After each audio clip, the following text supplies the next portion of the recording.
Where do we go from here, Ma?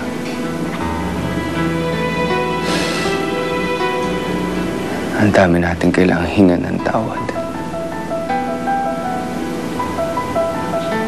But I don't know where to begin. At hindi ko alam kung ano sasabihin ko sa kanila.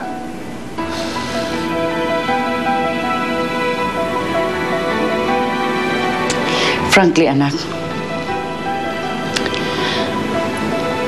I'm at a loss for words too. Pero, alam ko kung saan tayo pwede magsimula. Humbly accepting na we really made a mistake. Alam mo, Ma, kung hindi nila tayong matatanggap kaagad, maintindihan ko. Kasi mabigat yung mga nagawa natin sa kanila eh. Kay Amanda, kay Nanay Ima, kay Nita,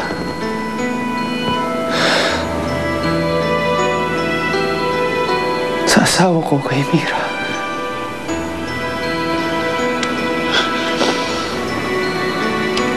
I have a long list. At pwede nating simulan. Kausapin sila.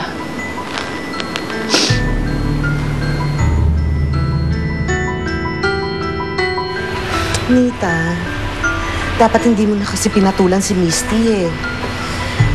Hindi ko po napigilan yung sarili ko eh. Ang dami niyang sinabi na hindi naman totoo. Lalo na yung ginusto kong mamatay yung kapatid ko. Hindi ko naman talaga gustong mangyari yun eh. Tapos pinipilit niya ako na magalit sa kanya. Pero wala talaga.